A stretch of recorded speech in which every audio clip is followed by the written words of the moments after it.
قرعه ربع النهائي بشكل عام، سيمبا التنزاني مع الوداد المغربي، دي اول مباراه. الاهلي المصري مع الرجاء المغربي، دي تاني مباراه. شباب بلوزداد الجزائري مع صن داونز الجنوب افريقي، دي تالت مباراه.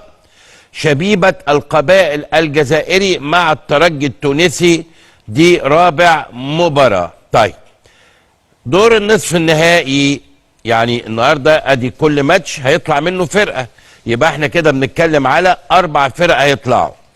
الفائز من الاهلي والرجاء هيقابل الفائز من شبيبه القبائل والترجي.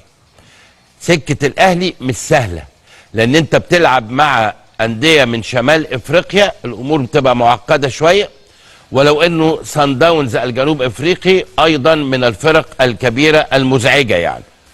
لكن ان شاء الله الاهلي والرجاء سيفوز الاهلي بمشيئه الرحمن بمجموع المباراتين كما فعل الموسم الماضي، وكسب الرجاء بمجموع المباراتين 3-2.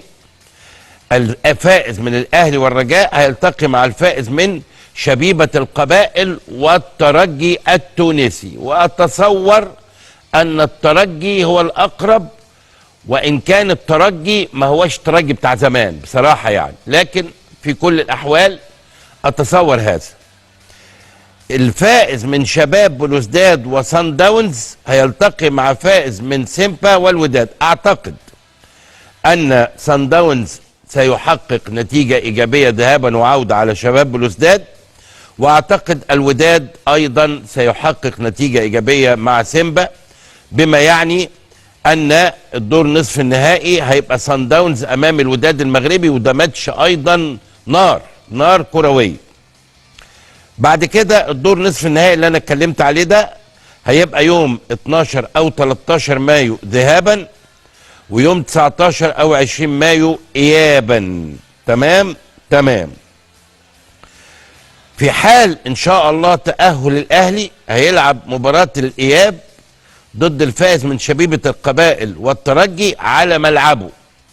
يعني ان شاء الله باذن الله لما يعدي الاهلي لهذا الدور هيلعب المباراة الثانية هنا في استاد القاهرة عشان يتأهل منها للنهائي باذن الله.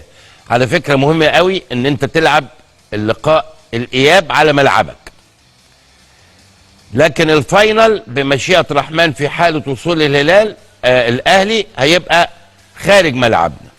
النهائي احنا قلنا نصف النهائي الاول، نصف النهائي الثاني هيلعب ذهاب الدور النهائي 2 يونيو والاياب 9 يونيو.